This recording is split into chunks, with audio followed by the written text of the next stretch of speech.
You did something really interesting, which was you asked them all to write down what they thought about each of the candidates. Let's take a listen to some of what they had to say. If you don't know who this person is, I think you might have been living under a rock. Donald Trump. A word or a phrase to sum up how you feel. I don't mean it rudely, but my word is loser. I'm confused. He's not confused. I'm confused about how I feel. Competent? Competent, but I don't necessarily trust him. Competent. Unwavering. Making America great again. Unhinged. Vivek Ramaswamy. Refreshing ideas, but not serious. Optimistic. Suspiciously fake. I don't know enough. VP for Trump. He's well-spoken, but I don't trust him. He took money from Soros and denied it. And so I don't trust him. He looks like and he acts like a clear politician, but he has no shot at being a president. Nikki Haley. Strong on foreign policy. Consensus builder. I'm afraid I'm completely uninformed. I don't know who she is. Kind of naive. I have to hear more about her, but she's very liberal. Liberal leaning on social issues. RINO. She seems confident, but I feel like she's not strong enough to be our president. Mike Pence. Experienced, has a good temperament for the job. More of the same. Not necessarily a bad person, but not necessarily anything to offer. A sellout. Confident. Kind of likes to try to please everybody. And that can be an issue sometimes. RINO. Ultra conservative. Next one, guys. Tim Scott. Word or phrase. Tim Scott. I like him, but when I see him speak, it just seems unremarkable. Like doesn't set himself apart. He strikes me as honorable. I want to say too new, but that's not quite what I want to say, but I can't think of any other words. I'd say he needs more experience. He's well-spoken. He'd make a great VP for Trump. I think he's too strict on reproductive rights. Chris Christie. Tells it like it is. No way. Yeah, frank. I think he's a phony. Outspoken. More liberal. RINO. If he didn't have Trump's name to mention, he wouldn't go anywhere. Let's not forget Bridgegate. Seems like he's too inundated with the Jersey Shore. Ron DeSantis. It's a strong record of getting things accomplished. Experience. Morally solid. He's got a lot going for him. My word was experienced. Could he wait 4 more years? He's well-spoken. I think he's hurt Florida in a lot of ways, too, but he's well-spoken, and he's a takes-charge guy. He certainly can talk very well, but he's done some bad things for Florida that has directly hurt, the elderly as well as some of the families down there. There's so much to dig into there. Let's actually talk first about Trump, who, of course, is, the elephant in literally every room in this entire country, I feel.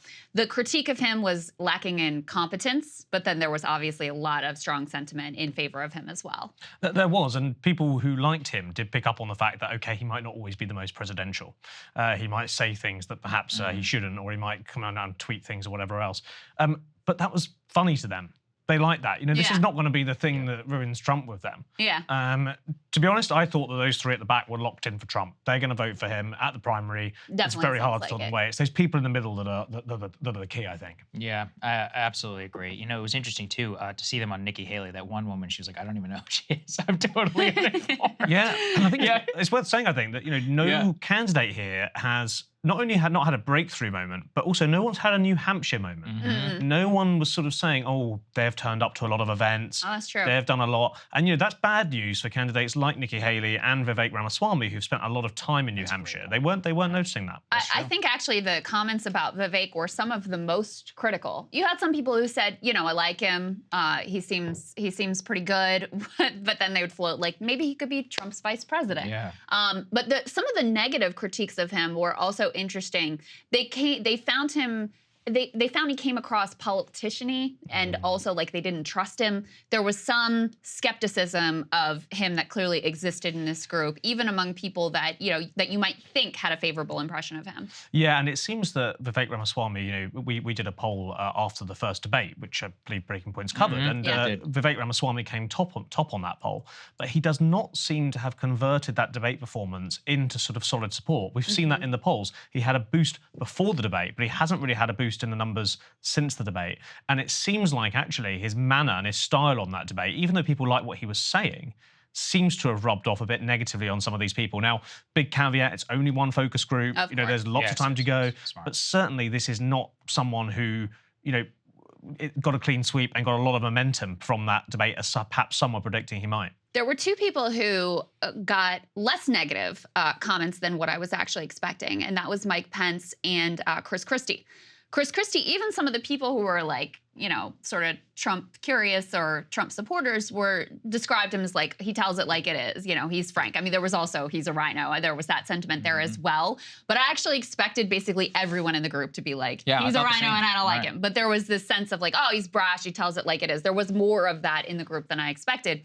The other one was, as I mentioned, Mike Pence, where because there's been, obviously, January 6th, you had people running around saying they wanted to hang him. He has now, at this point, become more outspoken about Trump and about Trump's governance and, just gave this big speech really contrasting his vision with Trump's vision, et cetera, et cetera.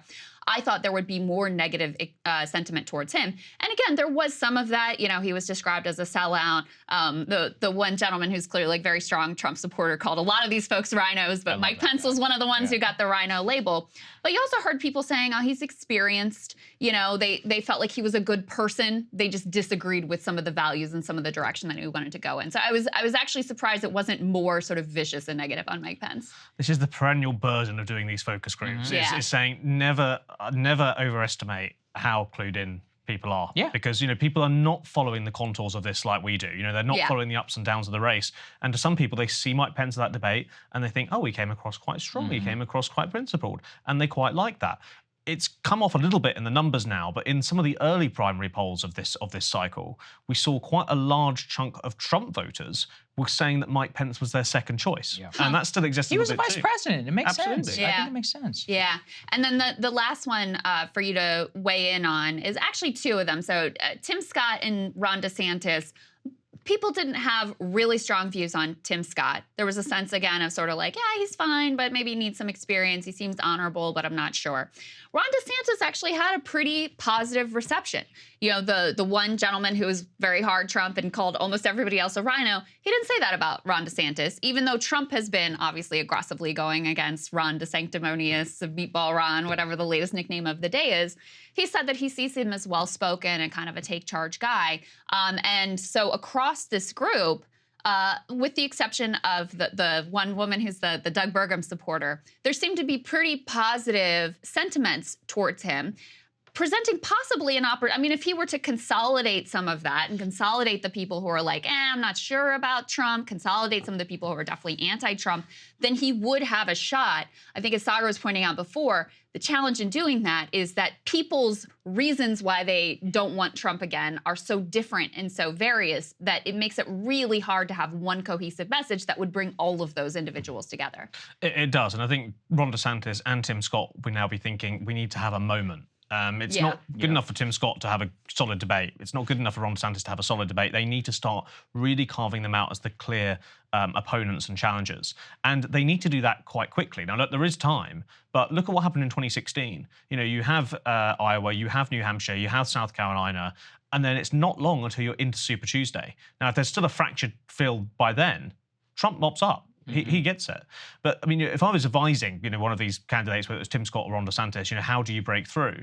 Well, clearly they need to have a big sort of presence on the debate stage. But it might also be worth thinking for them, what's a sort of policy issue that they can really make a splash with? And one of the things that really united this group, quite different perhaps from sort of what we might expect Trump supporters to be like, is that they were very, very keen to see the federal government become a lot smaller. They were keen to see spending cut. They were keen to see the government step back from their lives.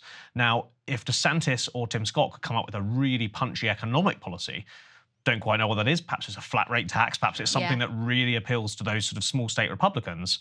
Then you could see them start to break through a little bit. It really makes sense in the live free or die state. I'm curious about how it would look like, on a national level. I think one of my takeaways was with DeSantis is the COVID critique. For some reason, he has that critique of Trump from the very beginning. Criticized Warp Speed, criticized him on Fauci. But not a single one of those people was like, yeah, but that's why I'm supporting DeSantis. The one DeSantis guy didn't even cite COVID. The other people were not used. They were like, yeah, I kind of agree with the critique, but they're not immediately saying his name. And if he hasn't won him over at this point, I'm like, man, that's kind of, I'm just curious curious, what could possibly, we had those 2 undecided ladies, both of whom were very concerned about COVID, but none of them, they're like, yeah, I'm considering, but he still has not been able to win that over. So I actually, a bit of a red flag, he needs to consolidate that, if to the extent that that's a large group in there. But I'm just not sure, given the amount of the disparate kind of concerns about Trump are just so all over the map from right to left. I don't know if a single candidate can do that. Maybe the big moment comes if Trump attends one of the debates. Right. Yeah, if you're somebody right. can pit themselves as the sort of anti-Trump candidate, but who also appeals to that key group in the middle. And I think, to listeners, I think I'd say the key thing to take away from this focus group is that group in the middle, these Trump agnostics. You saw a couple of them there. If they can be won round, then it's possible that Trump's lead could fray. But look, there's no doubt, based on this, Trump is the clear front runner. Very true. The last thing I'll say, we're going to have, guys, some of the more issue-specific questions and some of the clips from that, on abortion and Ukraine and other things later in the week. So we're going to have some of that as well, just as a preview. It's not everything. We've got a lot more, don't worry. But, I was curious from your perspective, because you're saying, they're interested in smaller government, they're interested in, the pandemic, they have these things that they raise. But when they're actually talking about the candidates and how they feel about them and why they're supporting them, it's very little that's issue specific. It's much more seems to be about personal characteristics. So what was your sense in the room of how much is it the vibes? Is it the the personality contest? Or do you think it comes down more to here's my top issues, here's how I'm prioritizing them? I think come a general election, that matters a little bit more. And I could certainly, it was interesting when they were talking about things like the economy and abortion, they were talking about it not in reference to different Republican candidates, but against Joe Biden. Correct. So I do think that matters later. But at this stage, I think one of the problems is, for anyone trying to differentiate on this, we've seen, Nikki Haley, for example, take a different position on Social Security. We've seen Mike Pence take a different position on abortion. The problem of that sort of approach is that these voters sort of assume most Republican candidates are probably on the same side on these issues. They sort of instinctively trust a lot of them to be so. And that makes it hard to differentiate. So I think it is personality. Us pollsters call it brand. It's the brand of these candidates. In the same way you might go to your favorite, chocolate bar provider or your favorite, telecoms provider. It's the candidate and how they come across. Are they competent? Are they good? Are they reliable? Are they strong? Will they stand up for you? Yeah. And that is, policy matters as a flag for that, but it's also so much more about, can they convince the room? Yeah. Can they persuade them? It's personal characteristic, and great point too about how it matters also in terms of how they see the other candidate and whether they'll get some of what they want, vis-a-vis Joe Biden. So anyway, James, you did a fantastic job. You really did. Hopefully we'll see you again.